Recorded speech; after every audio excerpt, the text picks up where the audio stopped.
할렐루야. 네. 네, 한 주도 잘 보내셨나요? 네. 네, 세월이 정말 빠르죠. 벌써 3월 첫째 주가 돼서 여러분들 이제 곧 있으면 이제 또 새로운 학년으로 또 그렇게 진학을 하게 되고 이제 곧 학기가 시작되시죠? 잘 네. 준비되고 있어요? 네. 잘 준비되고 있어요? 네. 우리가 지금 앞선 찬양에도 하나님 사랑 날 떠나지 않고 끝까지 사랑하셨으니 오직 예수와 십자가만 바라보면서 나의 삶을 정말 하나님 앞에 드리기 원한다 찬양을 했는데, 여러분들이 그냥 찬양이라서 하는 겁니까? 여러분들 마음 안에 그런 결단이 있는 겁니까? 네. 우리가 그냥 간접적으로 찬양하는 것이 아니라 그 찬양의 가사가 찬양은 곡조 있는 기도라고 하죠. 그래서 우리의 기도가 되어지고 또 그것이 우리의 정말 참된 신앙 고백이 되어지기를 간절히 소망합니다. 네. 아멘. 여러분들이 그런 십자가 복음 앞에 설 수 있는 그런 신앙이 이 시간 또 이 창조론 시리즈의 말씀을 통해서 임하기를 간절히 소망합니다. 네, 우리 지난주에 우리는 범죄한 인간이 초래했던 무섭고 끔찍한 죄의 결과들에 대해서 함께 나눠보았죠. 한 주 동안 여러분들 혹시 들으신 말씀을 기억하면서 참 내가 이런 죄성을 갖고 있는 죄인인 이유가 이런 거였고 참 나는 이런 죄인이구나 이런 것들을 또 기억하면서 애통하고 가난한 그런 심령으로 하나님 앞에 많이 좀 엎드리는 시간들을 보내보셨어요? 네. 보내보셨어요? 이런 질문들이 가면 눈빛들을 막 피한단 말이죠. 네, 우리가 말씀을 듣는 것으로 끝나는 것이 아니라 그것들을 꼭 개인의 삶에 적용하는 그런 은혜가 있으시기를 소망합니다. 네. 말씀을 붙잡는 사람이 인생의 승리자가 되는 줄로 믿습니다. 네, 우리가 자신의 죄를 발견하고 깨닫고 자백하고 회개하는 것은요 참으로 귀한 그런 은혜입니다. 회개하는 자에게만 부어주시는 그런 새로운 은혜 안에서 매일이 죄 용서하심의 기쁨과 자유와 감사가 충만한 그런 복된 삶을 살아가는 우리 DRC의 모든 예배자들 되시기를 주님의 이름으로 축복합니다. 네. 오늘 제목이 좀 특이하죠. 네.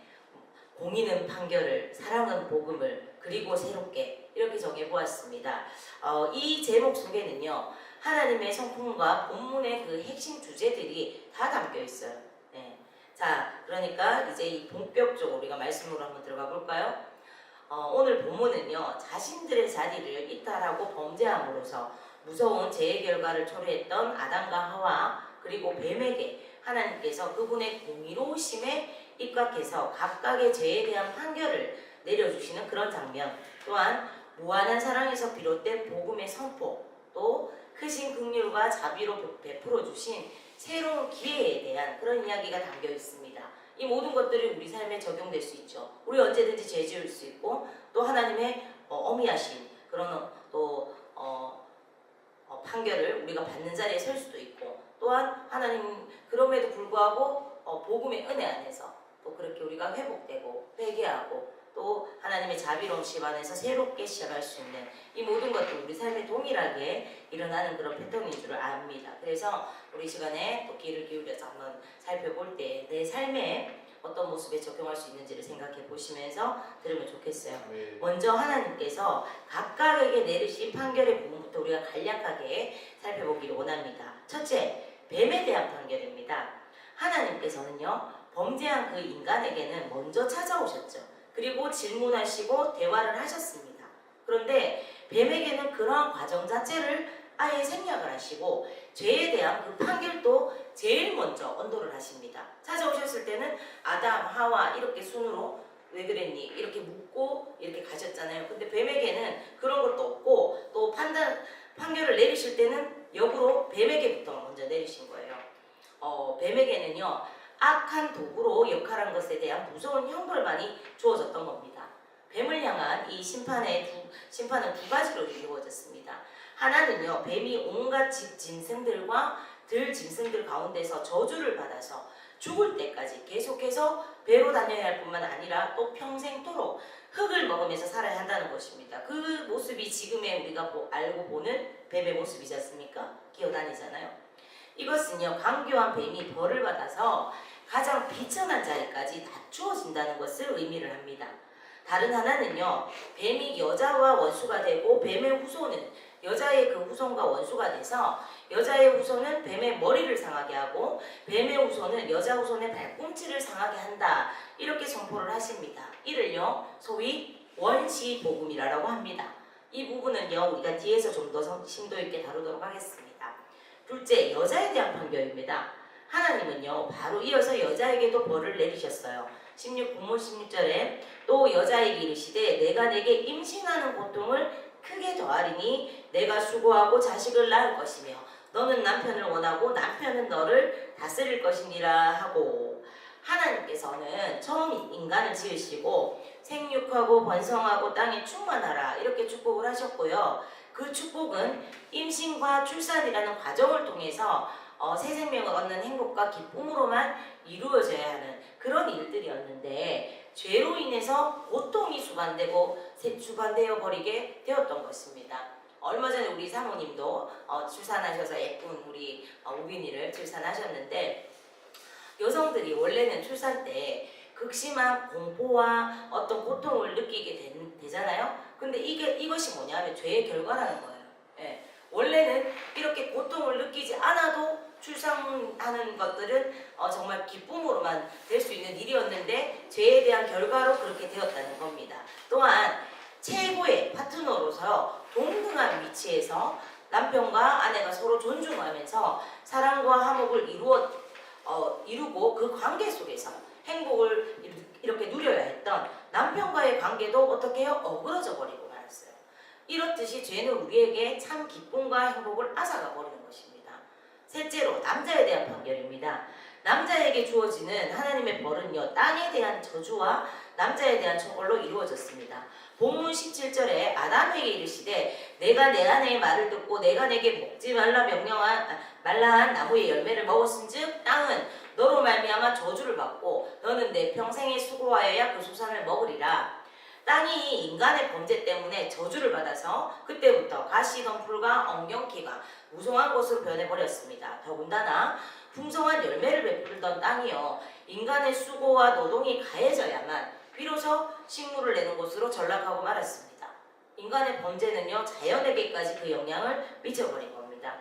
한편 남자는요 평생토록, 여기 남자분들 평생토록 수고와 고생의 땀을 흘려야 땅에서 난 것을 먹을 수 있는 벌을 받은 거예요.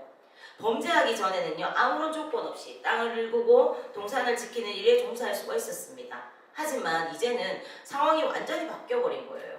그러니까 이전에는 하나님과 그 풍성한 관계 가운데 지금처럼 치열하게 경쟁하고 무슨 대입, 취업 이런 것들의 개념이 없이, 경쟁적인 그런 사회적인 이런 것이 없이 하나님 주신 풍요한 것들이 우리가 자유롭게 막 극심한 노동이 없이도 얼마든지 살 수 있는 환경인데 완전히 그것들이 다 깨어져 버렸다는 거죠.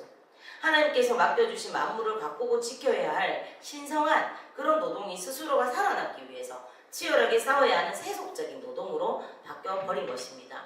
이렇듯이 하나님의 공의는요 결코 죄를 용인하시거나 강가하실 수가 없으시기 때문에 이렇게 죄벌을 정하여서 엄중한 판결을 내리셨어요. 그런데 여기서 우리가 그냥 끝나버렸다면 인류에게는 아무런 희망도 없는 절망의 연속이겠지만 하나님의 사랑은요 죽음의 저주를 내리는 판결로만 끝내실 수가 없으셨기 때문에 어둠 속에 한 줄기 빛과 같은 새로운 기회의 문을 열어두시고 희망을 가질 수 있는 부분들을 우리 가운데 심어두셨어요. 예, 본문에서 인간을 향한 깊은 사랑과 긍휼로 베풀어주신 하나님의 조치 세 가지를 우리가 발견할 수 있는데, 여러분들 말씀 읽으면서 발견하셨나요? 발견할 수 있어요. 하나는 앞서 언급했던 원시복음에 대한 예언이 그것이고, 또 하나는요 무엇일까요? 네. 하와라는 이름의 의미 속에 담겨있고, 마지막 하나는요 가죽옷을 입혀주심에 있습니다. 이 시간 그 내용들을 함께 살펴보면서 하나님의 깊은 사랑과 그 크신 긍휼의 그런 은혜가 깨달아지시기를 소망합니다. 아멘. 첫 번째 조치입니다. 복음의 선포이죠. 우리가 살펴보고 있는 본문 3장 15절 말씀을요 소위 최초의 복음 혹은 원시복음이라고 부릅니다. 그것은요 최초로 범죄한 그런 인류를 구원하시기 위한 하나님의 복음이 선포되고 있기 때문입니다. 이는요 진노 중에서도 긍휼을 잊지 않으시는 아버지 하나님의 그런 사랑, 그것을 발견하게 하는 그런 장면입니다. 여기서요 뱀과 뱀의 어떤 후손이 결국은 멸망하게 될 사단과 그 추종 세력을 의미를 합니다. 여자의 후손이란요 남자와 관계없이 출생을 하게 될 즉 순수한 동정녀를 통해서 인류의 구속자로 태어나게 될 예수 그리스도를 의미를 합니다. 너는 그의 발꿈치를 상하게 할 것이니라 라는 이런 말씀 중에 발꿈치는 여러분들 신체에서도 발꿈치는 끝부분으로서 신체상으로나 기능면에서 혹은 지위면에서 어쩌면 가장 중요하지 않은 그런 부분을 의미합니다. 따라서 여자의 후손이 발꿈치를 상하게 된다는 것은 그가 비록 뱀에게 해를 당하긴 하지만 치명적인 그런 상처를 입지 않을 것을 의미합니다. 이 예언은요 예수 그리스도의 십자가의 고난을 통하여서 성취가 되었습니다.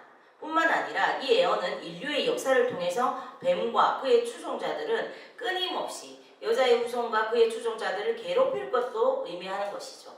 뱀은요 여자의 후손으로 오신 예수 그리스도를 십자가에서 죽게 하심으로 치명적인 손상을 입혔다. 하나님의 인류에 대한 창조의 목적을 깨뜨렸다. 이렇게 생각을 했을 것입니다. 여기서 뱀은 상징적이죠. 그러니까 즉 사단이 그렇게 생각했다는 거죠. 그러나 예수 그리스도께서는 우리가 잘 알다시피 3일 만에 부활하심으로써 사단의 권세 즉 죄와 죽음의 권세를 박살내 버리셨어요. 아멘 아멘. 예, 여자의 후손이 그 발꿈치를 상하게 하기 위해서 하나님은 불가피하게 성육신을 이루셔야만 했습니다. 그러나 여자의 후손은요 발꿈치를 상하게 되면서 어떻게 했습니까? 반격으로 뱀의 머리를 상하게 하였어요. 여자의 후손은 내 머리를 상하게 할 것이요 머리는 발꿈치와 다르게 어때요? 신체상 머리뿐만 아니라 신체상의 이 머리뿐만이 아니라 지위나 장소에서도 최고로 높은 그런 위치를 의미하는 것이죠. 뱀이 신체의 최고로 중요한 부분인 그 머리를 상하게 된다는 것은 치명적인 상처를 입음으로 어떻게 해요? 회복 불가능한 상태가 된다는 것을 의미합니다. 그러면 예수 그리스도와 십자가의 죽음으로 어떤 일이 우리가 성취되었는지 한번 살펴볼까요? 성경은요 그것을 이렇게 증언합니다. 골로새서 2장 13절로부터 15절입니다. 또 범죄와 육체의 무할례로 죽었던 너희를 하나님이 그와 함께 살리시고 우리의 모든 죄를 사하시고 우리를 거스르고 불리하게 하는 법정문으로 쓴 증서를 지우시고 제하여 버리사 십자가에 못 박으시고 통치자들과 권세자들을 무력하여 드러내어 구경거리로 삼으시고 십자가로 그들을 이기셨느니라. 아멘 아멘. 이어서 히브리서 2장 14절로부터 15절입니다. 자녀들은 혈과 육에 속하였음에 그도 또한 같은 모양으로 혈과 육을 함께 지니심은 죽음을 통하여 죽음의 세력을 잡은 자 곧 마귀를 멸하시며 또 죽기를 무서워함으로 평생을 매여 종로로 다는 모든 자들을 놓아주려 하심이니라. 아멘 아멘. 보다 깊은 의미는요 악의 세계에 속한 사람과 또 거룩한 사람들 사이의 영적 싸움을 뜻을 합니다. 이러한 영적 싸움은요 사단에 대하여서 십자가에서 죽으시고 무덤에서 부활하심으로 완전한 그런 승리를 거두시는 예수 그리스도에 이르러서 절정에 이르게 된 것입니다. 그런 의미에서 이 말씀을 우리는 뭐라고 한다고요? 원시복음이다 이렇게 말을 하는 겁니다. 자, 두 번째 조치 하와의 이름에 담긴 의미입니다. 여러분들 신앙생활 어릴 때부터 하신 분들이라면 한 번쯤은 경험이 있을 수 있는데 어릴 때부터 주일학교를 통해서 배웠든지 혹은 상식으로 아담과 하와다 이런 이름은 우리가 잘 알고 있죠. 세상 사람들도 뭐 하와, 이브 이렇게 표현을 하고 알고 있어요. 아담은요 하나님께서 처음 만드신 사람이고 하와는 그의 아내입니다. 교회에서 성경 퀴즈 같은 것을 할 때 하나님께서 처음으로 만드신 아담의 아내의 이름은 무엇일까요? 라는 이런 질문들에 손을 번쩍 들어서 하와 이렇게 대답을 했던 기억이 생생한 그런 분들도 계실 거예요. 그러면서 우리는요 이런 어떤 일련의 어떤 가지게 된 이런 베이스들을 통해서 처음 하나님께서 아담에게 배필을 만들어 주실 때부터 그의 아내가 하와라고 불렸을 것이라 이런 잘못된 생각을 가지게 된 면이 있습니다. 왜 잘못된 생각일까요? 예. 근데 오늘 본문을 보면요. 이 본문에서 아담이 처음부터 아내를 하와라고 부르지 않았다는 것을 우리가 발견하게 돼요. 우리는 하나님께서 만드신 그 여자가 하와라고 불리게 된 때를 알게 되고 그 이름이 가지는 의미를 깨닫게 될 때 그 그 이름 속에 담긴 하나님의 놀라운 마음과 약속을 보게 되는 것입니다. 하와는요, 처음에는 여자, 그의 아내로 이렇게 표현이 됩니다. 창세기 2장 21절로부터 22절에 보면 하나님께서 아담을 깊이 잠들게 하시고 그 갈빗대 하나를 이렇게 취하시고 살로 대신 채우시고는 어떻게 해요? 여자를 만드시고 그를 아담에게 이끌어 오셨다, 이렇게 증거를 하죠. 아담도 그 여자를 보고 엄청난 고백을 하게 됩니다. 창세기 2장 23절입니다. 이는 내 뼈 중에 뼈요 살 중에 살이라 이것을 남자에게서 취하였은즉 여자라 부르리라 하니라. 보십시오. 그때까지만 해도 하와는 하와가 아니었어요. 남자에게서 취하여서 만들었기 때문에 여자라고 불렀습니다.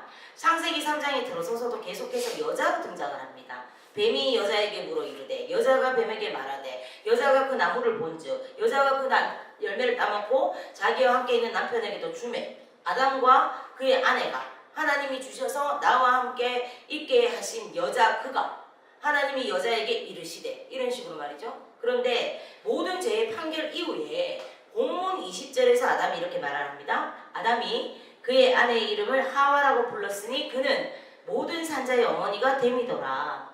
이때부터 하와가 된 것입니다. 그런데 지금 어떤 상황입니까? 그 여자가 뱀의 미혹에 넘어가서 하나님의 언약을 어겨버렸어요. 아담도요, 그의 아내의 말을 듣고 동일하게 하나님의 법에 불순종을 하였습니다. 그것 때문에 하나님의 법정이 소환이 되어 있고 하나님의 이 판결이 선포되어서 죄송합니다. 이제 그들은 하나님을 떠나서 죄와 사망의 법에 지배를 받고 그들을 다스렸던 그런 피조의 세계, 그곳에서 이제 땀을 흘려야 하고 수고를 감당해야 하고 고통을 받게 되어버렸어요. 다시는 하나님께로 되돌아갈 수 없는 그런 상황이 벌어진 겁니다. 그런데 이런 절망적인 상황 속에서 아담은 그의 아내를 향해서 하와라는 이름을 지어주고 있습니다. 하나님의 심판과 쫓겨남 앞에서 그의 아내를 향해서 너는 이제 하와라는 이름의 뜻이 모든 산자의 어머니다, 이렇게 부르고 있는 거예요. 무엇 때문일까요? 과연 아담은 무슨 생각으로 자기 아내에게 하와라는 이름을 지어주고 있는 걸까요? 이제 쫓겨나서 하나님을 떠나서 죄와 저주의 아래에서 고통을 당하게 되었는데 여자를 하와라고 부르는 것이 합당합니까, 여러분? 네? 아담이 여자에게 그런 이름을 지어주고 부를 수 있었던 그 이유는요, 그 절망과 두려움 가운데 들려왔던 하나님의 약속이 있었기 때문입니다. 그 약속은 앞서 살펴본 3장 15절에 선포되어진 원시 복음 안에 담겨 있어요. 다시 한번 볼까요? 내가 너로 여자와 원수가 되게 하고 내 후손도 여자의 후손과 원수가 되게 하리니 여자의 후손은 내 머리를 상하게 할 것이요 너는 그의 발꿈치를 상하게 할 것이니라 하시고, 아멘. 이 말씀 쪽에 담긴 약속인즉슨 지금은 너희들이 죄로 말미암아 나를 떠나서 죄와 사망의 법의 지배를 받고 있지만 내가 너희들을 불러낼 것이다. 지금은 너희들이 죄로 말미암아 나를 떠나서 수고와 고통과 눈물 가운데 있지만 내가 너희들을 건져내서 나 있는 곳으로 돌아오게 할 거야. 내가 여자의 후손으로 보낼 내 아들 예수 그리스도를 통하여서 이 일을 이루어 줄 것이다 라는 이런 가슴 벅찬 희망이 담긴 약속이었기 때문입니다. 아담과 그의 아내가 불순종해서 죄로 말미암아 하나님의 언약을 파기해 버렸지만 하나님의 공의는 죄를 심판하셔야 하셨지만 그것이 전부가 아니었던 겁니다. 하나님께서는 이런 그들을 포기하지 않고 계셨어요. 그리고 그들에게 약속을 주셨습니다. 아담은요, 그 절망 속에서 하나님의 이 약속을 붙들었어요. 무섭고 두렵고 스스로는 어떻게 할 수 없는 그런 상황 속에서 오직 하나님의 약속만을 마음에 새겼습니다. 여자의 이런 후손을 통해서 우리를 건져주시겠다 하는 그 하나님의 약속, 그리고 그 아내와 이 놀라운 하나님의 복된 약속을 나누고 잊지 않고자 그때부터 그 여자의 이름을 하와다 이렇게 부른 것입니다. 하나님의 이 어떤 놀라운 약속에 대한 믿음과 소망으로 그 아내에게 하와다 하는 이런 이름을 붙여준 것이죠. 하와, 그 이름은요, 죄로 말미암아서 절망 가운데 있을 수밖에 없는 그들에게 여자의 후손, 즉 예수 그리스도를 통하여서 다시 한번 건져내실 하나님의 약속이 보석처럼 빛나고 있었던 것입니다. 아멘. 예수 그리스도를 통한 하나님의 약속이 우리에게 유일하고 안전한 소망인 줄로 믿습니다. 아멘. 마지막으로 하나님이 취하신 사랑의 조치는요, 가죽옷을 입혀주심이었어요. 이 본문은 아주 간단하게 기록이 되어 있죠. 여호와 하나님께서 아담과 그 아내를 위하여 가죽옷을 지어 입히시니라. 하나님께서 모든 판결을 내리신 후에 아담과 하와를 에덴 동산에서 내시기 직전에 그들에게 가죽옷을 입혀주시는 그런 장면이 등장을 합니다. 사실 이 구절을 많은 사람들이 이 구절을 가지고 막 논란을 벌이고 있는 구절 중에 하나예요. 이 장면을 보면서 우리는 많은 것을 생각을 하게 됩니다. 상당히 많은 사람들은 이 가죽옷은 동물을 죽여서 만든 옷이기 때문에 이것이 짐승을 죽여서 속죄하는 그런 제사의 시작이라고 이렇게 보기도 합니다. 그러나 결론부터 말씀을 드리자면 이 짧은 구절을 보고 그러한 해석을 대입하는 것은 성경의 계시의 순서를 너무 지나치게 앞서간 것이 아닌가 하는 생각이 듭니다. 후에 밝혀진 풍부한 계시의 결론을 이제 시작하려고 하는 그 계시의 시대에 갖고 들어와서 먼저 일어날 일들의 결론을 내리고 있는 시기라 이렇게 볼 수가 있어요. 이것을 제사의 시작이라고 보기 어려운 몇 가지 이유가 있는데, 우선 첫째는요, 하나님께서 방금 이 사람들의 죄에 대해서 증거란 기사는 나와 있지만 어떻게 하나님과 교제하며 사귈 것인가를 가르쳐 주시는 그런 제사의 기록이 아직 나오지를 않고 있다는 점입니다. 또 하나는요, 제사를 드리면 사람이 짐승을 죽여서 드려야지 하나님이 자기 자신을 위해서 짐승을 죽여서 스스로 제사를 지내신다는 것은 조금 어불성설 같다는 그런 모습입니다. 그렇기 때문에 우리가 이 사건에 더 많이 주목해야 되는 것은 모피만 남기고 그렇게 어디로 사라져버린 그런 짐승의 죽은 시체가 아니라 아담 하와 몸을 위해 걸쳐진 가죽옷 그 자체다라고 생각을 해요. 우선 이 사건을 통해 우리는요, 아담과 하와의 범죄로 말미암아 하나의 큰 변화가 세상에 찾아왔다 하는 이런 사실을 알 수 있습니다. 처음에 아담과 하와는요, 완전한 하나님의 창조의 손길에 의해서 창조된 하나의 최고의 피조물로, 그리고 하나님께서 창조하신 자연세계의 그런 관리자로 에덴 동산에 있었습니다. 그리고 다른 모든 피조물도 서로가 완전한 화해와 화목 속에 있었어요. 그래서 인간이 자연으로부터 해를 받아서 자기의 의사와는 상관없이 몸을 상하거나 고통을 받는 그런 일들은 일어날 수가 없었습니다. 그런데 이제는 어땠습니까? 이 사람들에게 쉽게 낡거나 떨어지지 않고 어떤 외부의 습격이나 충격으로부터 몸을 보호해 줄 수 있는 질기고 튼튼한 옷들이 필요한 그런 처지가 되어버린 겁니다. 이러한 사실 자체가 이미 자연과 인간 사이의 조화와 화목의 관계가 파괴가 되었다는 것을 보여주는 것입니다. 하나님께서 에덴 동산을 떠나는 아담과 하와에게 짐승을 잡아서 만든 이 가죽옷을 지어 입히신 것은요, 자연으로부터의 위험과 고통으로부터 그들의 신체를 보호하기 위한 그런 조치의 마음이 먼저 담겨 있어요. 우리들은요, 자연과 화해를 누리며 사는 것이 무엇인지를 경험해 보지를 못했기 때문에 자연으로부터 받는 많은 고통과 질병, 여러 가지 위험들을 당연하게 받아들이고 있지만, 당시의 아담과 하와는요, 자연과의 완전한 화목, 하나님과의 완전한 평화의 관계들을 누리며 살다가 한순간에 죄로 말미암아서 하나님과 관계도 단절되고, 또한 더불어 살아가던 자연으로부터도 해를 받을지 모른다, 이런 위협을 느끼면서 에덴 동산에서 추방될 때 느껴야 했던 그 고통이라고 하는 것은 인간의 언어로는요, 가히 설명할 수 없는 엄청난 그런 불행이었고 또한 큰 고통이었다는 것입니다. 그래서 우리는 창세기 3장을 대할 때 인류의 죄가 얼마나 크고 비참한 고통인가를 보면서 아담과 하와가 범죄한 그 죄가 얼마나 심각하고 엄청난 것인가 하는 사실을 다시 한번 깊게 깨닫게 되는 것입니다. 그것은 하나님께서 창조하신 그 완전하고 선한 세상을 송두리째 망가뜨려 버리는 그런 사건이었어요. 지난주에 우리가 나눈 내용처럼 아담과 하와는 단지 선악과를 따먹어서 어느 특별한 나무의 열매를 하나를 없애버리고, 나무 열매 하나를 없애버리고 하나님의 말씀을 듣지 않는 정도의 그것이 아니라, 그 불순종하는 사건 하나로 인해서 제가 커다란 댐을 이렇게 무너뜨리면서 확 밀려 들어와서 온 도시를 뒤덮어버린 것처럼 그렇게 하나님께서 창조한 온 세상을 쓸어버렸던 것입니다. 그리고 그 죄는요, 지금까지도 지배력을 행사하고 있는 것입니다. 다시 한번 말씀드리지만 이것은 보통 문제가 아닙니다. 오죽했으며 예수 그리스도께서 십자가에 못 박혀 죽으셔야만 그 끔찍한 죄의 문제가 풀릴 수가 있었겠습니까? 그리스도의 십자가의 그 참혹한 고난을 보면 인간의 첫 조상의 타락과 불순종의 죄가 얼마나 어마어마한 것인가, 이것을 우리가 보게 되고 발견해야 하는 것입니다. 그런데 지금 하나님께서는 아담과 하와에게 손수 가죽옷을 만들어 입혀주고 계신 것입니다. 하나님의 창조세계가 지금 쑥대밭이 되어버렸는데 하나님은 아담과 하와에게 가죽옷을 쑥대밭이 되어버렸지만 하나님은 아담과 하와가 에덴 동산을 떠나는 여정에 외부 환경의 해함이나 상함을 입을까봐 염려를 하시면서 가죽옷을 지어 입히시는 것입니다. 이 하나님의 마음을 여러분은 이해하실 수가 있겠습니까? 이것이 말이 됩니까? 그 아름답고 완전했던 세상을 망쳐버린 죄인들을 단칼에 우리가 날려버려도 시원치가 않은데 그들이 상할까봐 가죽옷을 지어서 입히셨다는 말입니다.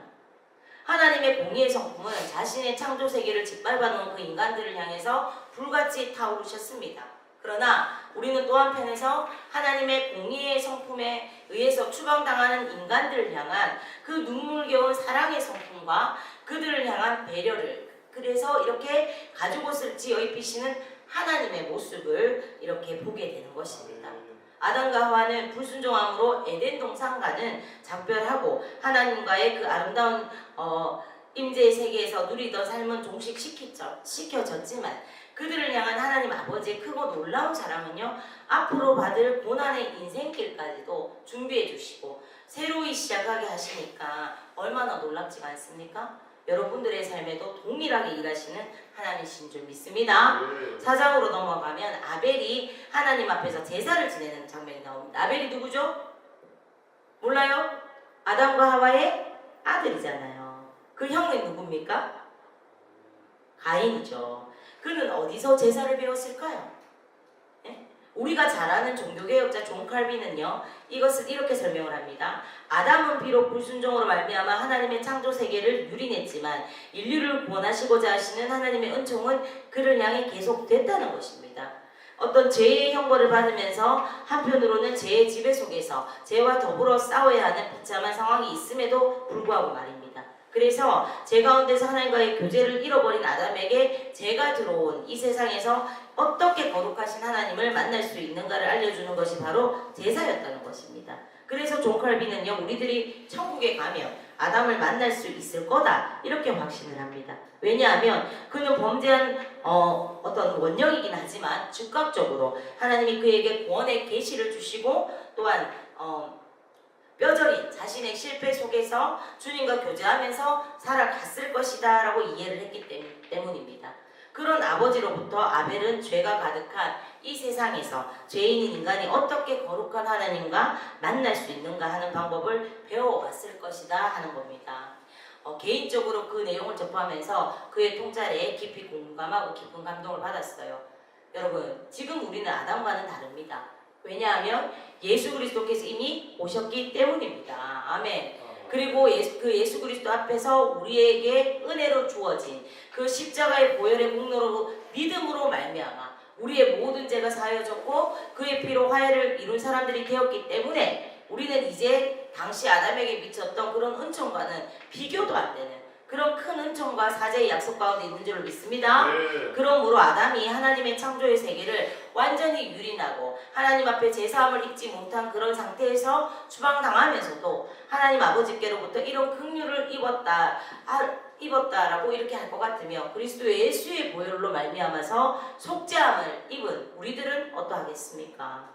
주님의 거룩한 백성들로서 하나님 앞에 나아가서 우리의 죄를 자복하고 우리에게 새로운 인생을 주시기를 기도하면서 다시 한번 하나님과의 그 관계를 회복하고자 하는 그런 마음의 소원을 가지고 예수 그리스도의 공로를 의지하면서 아버지 앞에 나아가면 하나님의 이런 은총은 지금 우리에게도 계속 된다는 것입니다.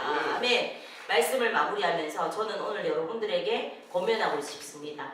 너무나 뼈저린 실패를 경험한 사람들, 그리고 새로 시작하고 다시 하나님의 은혜를 내가 입기를 원한다. 지나온 나의 실패가 너무 오래되었거나 혹은 이미 경험한 나의 잘못이 너무 큰 것이어서 거기서 벗어날 수 없다라고 생각하는 그런 분들이 계시다면 앞으로도 그런 실패가 계속될 것이다 하는 그런 생각들을 버리시기를 권합니다. 문제는요, 실패가 여러분들을 그런 오랜 세월 속에 어둠 속에 있도록 만들어준 것이 아니라 하나님께 사조의 은총과 은혜를 입어서 하나님 앞에 나아갈 수 있는 새로운 시작을 주실 것이라는 믿음이 부족했기 때문입니다.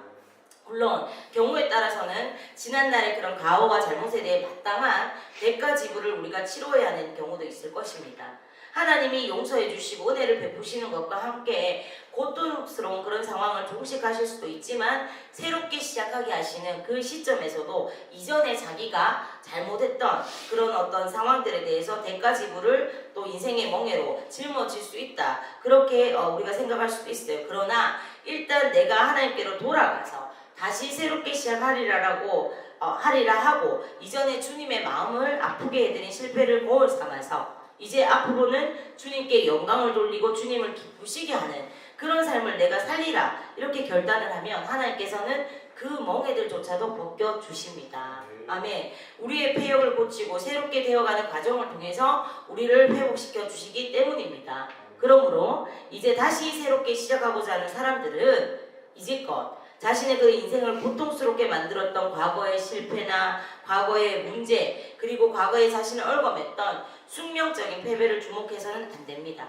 이제는요 눈을 들어서 하나님을 바라보면서 하나님을 얻으면 모든 것을 잃어버려도 괜찮다는 그런 믿음 그리고 주님께 온전히 순종하고 주님만을 자랑하면서 사는 이 길을 걸어가기 위해서는 무언가를 잃어버리더라도 두렵지 않다는 이런 믿음을 가지고 하나님 앞에 나아가는 사람들은요 다시 새롭게 시작할 수가 있고 이렇게 다시 새롭게 시작하는 사람들은 아담과 하와가 받았던 이런 긍휼의 은총보다 더 크신 하나님의 그 은총과 사랑을 한 몸에 받을 수가 있는 것입니다. 여러분 실패 속에서 어두움의 인생의 길을 걸으면서 부끄러움과 수치 속에 살아가는 사람들이 정말 하나님 앞에서 새롭게 시작해서 주님만 기쁘시게 하는 그런 삶을 살아갈 때 과거의 실패는요 그에게 더 이상 부끄러움과 수치가 아니라 하나님의 은총의 광선을 찬란하게 빛나게 만드는 보석과 같이 그 은혜를 눈부시게 비춰내는 반사금과 같이 아름답게 사용될 수 있는 줄로 믿습니다. 아멘. 그래서 오늘도 우리는 아무 공로 없는 죄인들을 위해서 못 박혀 죽으신 우리 주 예수 그리스도의 십자가를 바라보게 되는 것입니다. 정말 우리 같은 죄인들을 위해서 십자가에 못 박히신 하나님 아버지의 그 크고 놀라우신 사랑 그 놀라운 하나님의 은혜를 바라보면서 매 순간 주님 앞으로 나아가는 그러한 사람들이 되어야 됩니다. 우리 DRC의 모든 예배자들이 이렇게 다시 새롭게 시작해서 이전의 실패들을 뛰어넘고 정말 놀랍고 복된 승리의 삶을 새롭게 시작하면서 주님 앞에서 아름다운 삶을 살아가게 되시기를 간절히 축원합니다. 아멘.